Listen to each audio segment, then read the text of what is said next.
Estimado Senhor Núncio Apostólico do Brasil, o excelentíssimo e reverendíssimo Dom Jean Batista de Quatro, representante do Santo Padre, o Papa Francisco, no Brasil.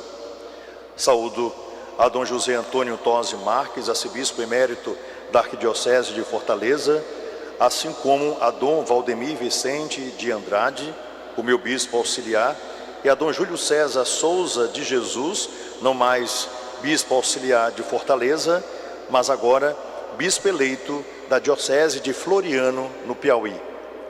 Saúdo a Dom Juarez Marques, arcebispo da Arquidiocese de Teresina. Saúdo a Dom Magnus Henrique Lopes, bispo do Crato e presidente do Regional Nordeste 1, a Dom José Luiz Vasconcelos, bispo da Diocese de Sobral, a Dom Francisco Edmilson, bispo da Diocese de Tianguá, a Dom Rosalvo Cordeiro de Lima, bispo da Diocese de Itapipoca. Com veneração, saúdo Dom Manuel Edmilson da Cruz, que me dá alegria da presença, com seus 99 anos de idade, 75 de sacerdócio e 57 de episcopado. Minha saudação a Dom Emanuel W. do Amaral, arquiabade do Mosteiro de São Bento da Bahia, e a Dom Ivan Andrade, monge do Mosteiro de São Bento da Bahia, ao qual pertenço pelos votos emitidos.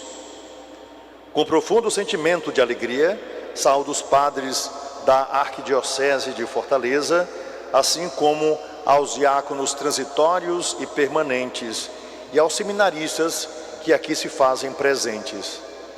Minha fraterna saudação aos religiosos e religiosas, aos consagrados e consagradas, aos membros das novas comunidades e dos institutos seculares, às virgens consagradas e a todos os que labutam nas mais diferentes pastorais, movimentos e serviços em nossa arquidiocese. Meu fraterno abraço para as religiosas das ordens contemplativas que nos acompanham por meio dos meios de comunicação social. Desejo ainda saudar o excelentíssimo senhor governador do estado do Ceará, Dr. Elmano de Freitas, e sua esposa, a senhora Lia de Freitas. Neles, acolho as demais autoridades civis e religiosas. Meu especial abraço para vocês, amados fiéis, leigos e leigas, motivo maior de nossa alegria e atenção, a quem desejamos fazer chegar cotidianamente as alegrias do Evangelho de nosso Senhor Jesus Cristo, sendo eu mesmo, a exemplo do próprio Salvador, o primeiro servidor do rebanho arquidiocesano. Com profundo sentimento de gratidão, saúdo a todos os da Arquidiocese de Aracaju, de onde venho, da Arquidiocese de Salvador, aonde fui bispo auxiliar durante mais de 6 anos, e da Diocese de Petrópolis, onde fui bispo titular por 11 anos, cujos sentimentos de afeto, gratidão e amizade guardo no mais profundo da minha alma. Minha gratidão às minhas irmãs Rosa Maria e Cristiane, e a todos os meus parentes de Aracaju e de Salvador. Daqui peço a bênção à minha amada mãe, Bernadette, que nos acompanha pelas redes sociais. Agradeço a TV Evangelizar, na pessoa do padre Reginaldo Manzotti, que está gerando as imagens desta celebração para a nossa rede de transmissão. Agradeço também a Rede Vida de televisão, na pessoa do senhor Monteiro Neto, e a TV Ceará, daqui do estado, Canal 5. Saúdo os ouvintes que nos acompanham e escutam pela Rádio Shalom e pela FM Dom Bosco. Cumprimentamos também a todos os que nos acompanham pelo YouTube da Arquidiocese de Fortaleza e agradecemos também à imprensa em geral. Meus queridos irmãos, minhas queridas irmãs, o Evangelho de hoje nos coloca diante de Jesus Cristo, que questiona o apóstolo Pedro por 3 vezes. Ora, após a ressurreição, Jesus volta para a região da Galileia, que fica no norte de Israel. Tendo sofrido sua crucifixão na região sul, fora dos muros de Jerusalém, Jesus agora vai encontrar os seus discípulos ali, diante daquele imenso lago, o lago de Genezaré, o lago da Galileia, o mar de Tiberíades. Ele conhecia bem aquelas águas. Viu Pedro, depois seu irmão, depois os outros discípulos pescadores, e ali, diante daquelas águas, ele os chamou. Ali, Jesus andou sobre as águas. Ali, Jesus dormiu na barca, e em meio a uma tempestade e a grande ventania, ele disse: silêncio, pare. E o temor parou. Ali, Jesus viu as pescarias frustradas dos apóstolos, e ele fez com que a tristeza se tornasse alegria e a pesca se tornasse abundante. Ali ele pregou, e ali ele criou uma grande amizade com os de Cafarnaum, como também uma grande amizade com os seus discípulos. Meus irmãos e minhas irmãs, o Senhor havia morrido, mas agora ele está vivo. Ele aparece aos seus discípulos, e ali se dá um profundo encontro, de um modo especial, entre Jesus Cristo e Pedro. Vejam só, nós estamos falando do ressuscitado, mas nós não podemos esquecer a cultura desse ressuscitado. Jesus Cristo carrega as marcas do seu povo, a linguagem do seu povo, a alegria do seu povo, a história do seu povo. E portanto, existe também na força do ressuscitado a cultura de um carpinteiro. Ele está falando para um pescador, um homem do povo, um homem simples. E as palavras que Jesus hoje dirige a Pedro são bem significativas, porque não fazia parte do vocabulário comum de um homem para com outro homem. Portanto, a gente percebe que nas palavras de Jesus para Pedro existe um recebimento que também é constrangimento, porque afinal de contas, Jesus fala com Pedro, perguntando a ele sobre essa história de amor construída pelos dois. A palavra de Jesus, no primeiro momento, diz: Pedro, tu me amas? Posso imaginar a reação do apóstolo quando ouviu aquela palavra. O verbo utilizado por Jesus é um verbo fundamental, agapau, ou seja, estava falando de um amor oblação, de um amor eterno, de um amor profundo, de um amor capaz de dar a própria vida. Pedro, talvez constrangido com aquilo que havia ouvido, responde de um modo diferente. Responde com um outro verbo, filéu, que significa gostar. É um amar, mas é um amar não de oblação, de se dar totalmente. É um amor de gostar. Pedro disse: sim, Senhor, tu sabes que eu gosto do Senhor. Bem diferente daquilo que Jesus havia perguntado.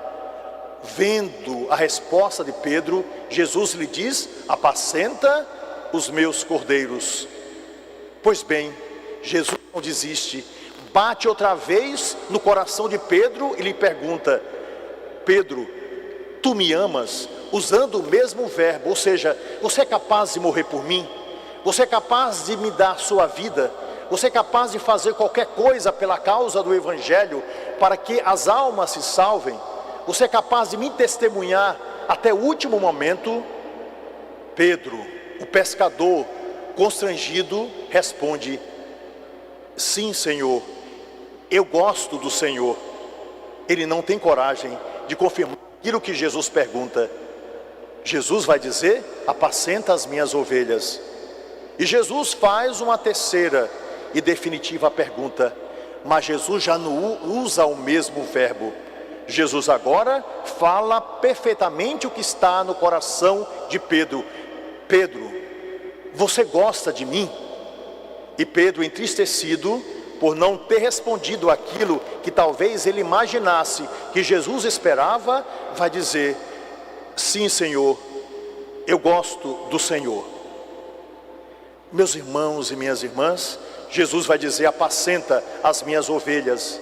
Mas agora Jesus pôde ler o coração do apóstolo, e o coração de Pedro naquele momento, ao invés de demonstrar uma distância daquilo que Jesus pedia, demonstrava humildade, reconhecimento de si próprio. Ele estava olhando para ele mesmo e vendo sua fragilidade. Não, Senhor, eu não sou capaz de amar como o Senhor desejaria que eu amasse. Eu gosto. Mas Jesus, depois, concluindo o Evangelho, vai nos dizer um ponto fundamental, falando da morte que Pedro terá. Porque no último momento da vida, nos dizem os escritores eclesiásticos, quando foi crucificado de cabeça para baixo, Pedro disse como última palavra: Senhor, Tu sabes tudo, Tu sabes que eu te amo. Usando definitivamente aquele verbo que Jesus havia dito em primeiro e em segundo lugar, porque ali finalmente ele pôde sentir que o amor cresceu tanto, que a verdade do Evangelho havia invadido de tal modo o seu coração, que ele agora seria assim capaz de dizer: entrego a minha vida, entrego a minha história, recordo aquilo que nós vivemos como uma verdadeira história de amor. Abraço a palavra, preguei para os irmãos, vi o que aconteceu por acreditar no santo Evangelho, ajudei a pessoas a se levantarem da vida marginal em que vivia, fui pregar em todos os lugares, fui humilhado por não ser um homem culto, vi pessoas me batendo, me prendendo, mas resisti às grades, passei pelas mais diferentes humilhações, e eu finalmente, Senhor, depois de tanto medo sentido, mas confiando única e exclusivamente no seu amor e na sua misericórdia, agora posso dizer: Senhor, Tu sabes tudo, Tu sabes que eu te amo, e entregou a sua vida. Meus irmãos e minhas irmãs, hoje, por uma graça especial de Deus, estou aqui diante de vocês e diante dos irmãos que nos acompanham através das redes sociais, para também falar do meu amor para com nosso Senhor Jesus Cristo. O sucessor do apóstolo Pedro, o amado Papa Francisco, me concedeu uma imensa graça, me colocando nas terras do Ceará, para que eu pudesse pisar esse solo sagrado e, apesar de todas as minhas limitações, que não são poucas, pudesse aqui pregar o santo Evangelho. O próprio Papa, reconhecendo ele igualmente a graça que Deus lhe deu, resolveu conceder, não apenas a mim, mas também a outros irmãos, essa imensa graça. Ele nos conhece, Ele sabe que nós somos limitados, Ele sabe o quanto nós ainda precisamos crescer, mas confiando a exemplo da vida de Pedro, que nós somos capazes de a cada dia aprender entre erros e acertos, de não perder o foco, e o foco é Jesus Cristo, o Evangelho. Estou aqui, meus irmãos e minhas irmãs, recebo nesse momento o que me doaram 2 ovelhas lá de Roma, 2 ovelhas que foram abençoadas no dia de Santa Inês, 2 cordeiros que entregaram para mim, como entregaram cada um para aqueles que também se tornaram arcebispos, a sua lã, para que eu pudesse hoje ter aqui, pelas mãos do Senhor Núncio Apostólico Dom Jean Batista de Quatro, esse símbolo, que não é outra coisa senão sinal de minha unidade com o Santo Padre, o Papa Francisco, sinal de minha unidade com toda a Santa Igreja Católica, Apostólica e Romana, sinal de que agora mais do que nunca, não por um cargo, mas por um encargo, ou seja, por uma missão, eu devo testemunhar Jesus Cristo, e eu me coloco diante do Senhor, e talvez pelo Evangelho Ele me pergunte: Gregório, tu me amas? E eu, olhando para a minha própria fragilidade, sou obrigado a dizer a Jesus: Senhor, Tu sabes tudo, Tu sabes que eu gosto do Senhor. Por quê? Porque nós precisamos reconhecer que somos tão somente servidores do Evangelho. Precisamos reconhecer que a minha caminhada é contínua e que nem sempre nós correspondemos, pelo amor que trazemos no coração, aquilo que seria o ideal para a vida do povo e para a nossa própria vida. Desse modo, meus irmãos e minhas irmãs, não posso dizer outra coisa a vocês senão da minha alegria de continuar a caminhada, de saber que o Senhor me confiou e saber que o imenso rebanho está ao meu lado, para que eu, única e exclusivamente, seja servidor de todos, verdadeiramente de todos. Eis a grande graça. O que trago sobre os meus ombros é tão somente o encargo de levar as ovelhas sobre as costas, de entender dos seus sentimentos, de incentivá-las a voltar ao caminho da vida, de fazer com que creiam no Evangelho, ao mesmo tempo que a minha vida precisa ser um testemunho de Evangelho para os irmãos e as irmãs que me foram confiados. Não posso ter medo, não estou sozinho. Conto com o Papa Francisco, conto com o seu Núncio Apostólico, conto com os bispos deste regional, conto com os quase 500 bispos do Brasil, número que fecharemos esse ano. Conto com toda a igreja, conto com vocês, conto com esses irmãos do presbitério que carregam sobre suas costas o que eu carrego sob esta casula, ou seja, nas estolas, a vida de cada irmão a quem nós evangelizamos. Sobre a estola, sobre esse palio, cada ovelha que nos foi confiada. E ao mesmo tempo um desejo imenso de não perder uma sequer do rebanho. E a coragem que nem sempre temos, mas que precisamos renovar, de sair por toda parte para resgatar aquela que se perdeu.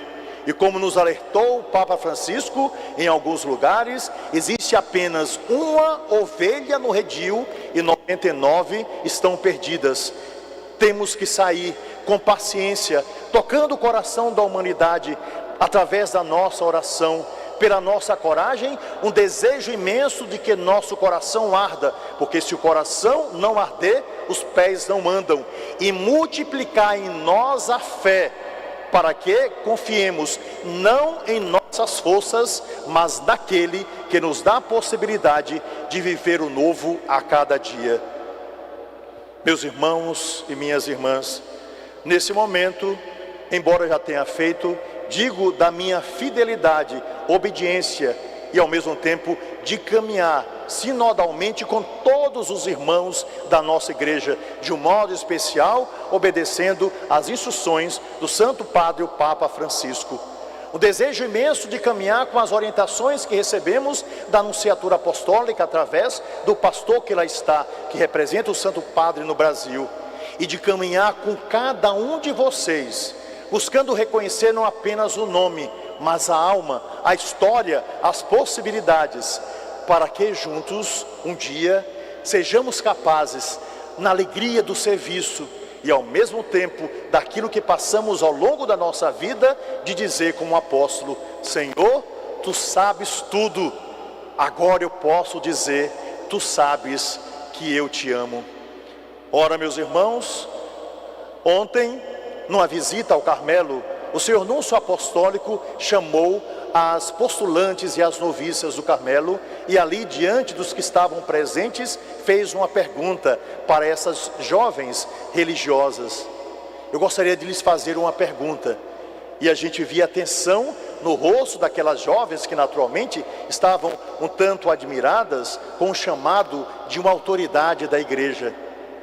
E Dom João Batista de Quatro fez uma pergunta muito simples: aqui no Carmelo, vocês vivem algum tipo de dificuldade, algum tipo de sofrimento? Elas, constrangidas, não mentiram, disseram sim. E Dom João Batista disse: pois bem, eu quero dizer que esse sofrimento e essas dificuldades vão aumentar com o passar do tempo. E elas ficaram um tanto admiradas. E ele ensinou dizendo: vão aumentar porque nós somos discípulos do ressuscitado que continua chagado, que olha as feridas da humanidade, que levanta as pessoas pela experiência da dor que ele próprio quis sentir para falar do amor que tem para conosco. Preparem-se, não pela tristeza, mas pela alegria da superação, porque a morte não é a última palavra que nos foi dada, mas a vida, e essa supera todas as dificuldades que nós encontramos ao longo do caminho.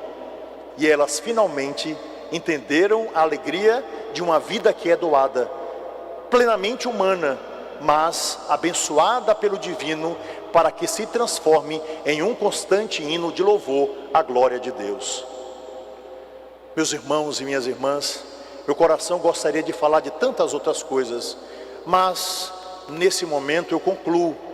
Eu gostaria de tomar como exemplo um servidor do Evangelho, um diácono chamado Lourenço, São Lourenço, ou Justino talvez. Eu não sei na verdade, mas eu sei que a história é verídica. E o que eu sei, o que direi para vocês nesse momento, é aquilo que foi vivido diante de um homem poderoso, diante de alguém que tinha o poder de vida e de morte sobre os outros, de um pagão que desejava calar a boca dos cristãos. E a história verídica nos diz o seguinte: diante do imperador e do procônsul, o diácono, e a fofoca dizia que eles eram muito ricos, e o imperador disse: vá, e para que você não morra, amanhã me traga toda a riqueza da igreja. E ele disse: pois não, amanhã trarei todo o nosso tesouro e colocarei diante dos seus pés. Ele saiu, e no dia seguinte ele estava lá. Mas no dia seguinte, lá estavam os fiéis da igreja, os mendigos, os empobrecidos, homens aleijados, mulheres despojadas, tudo aquilo que a sociedade esqueceu, que colocou na marginalidade, ou que chama de escória. E assim, ele entrou com essa multidão no palácio e se portaram diante do imperador. E ao olhar aquelas pessoas, o imperador olhou para o diácono e disse: onde estão os ricos? Onde estão os tesouros? Onde estão aquilo que você prometeu trazer? E olhando para os seus irmãos que ali estavam, disse: imperador, procônsul, aqui está toda a riqueza da nossa igreja. Meus irmãos e minhas irmãs, olho para vocês, olho para a nossa arquidiocese, seja nos morros, seja nas praias, no sertão, na região, das montanhas, em todos os lugares, eu posso ver a riqueza da nossa igreja. E a riqueza da nossa igreja, inegavelmente, são vocês, que nos foram confiados como ovelhas, a quem nós verdadeiramente amamos, e quiçá saibamos a cada dia doar a vida, para dizer a vocês, ovelhas do rebanho, a mesma coisa que Pedro disse a Jesus. Meus irmãos e minhas irmãs, vocês sabem de tudo. Vocês sabem que nós amamos cada um de vocês. Que assim seja.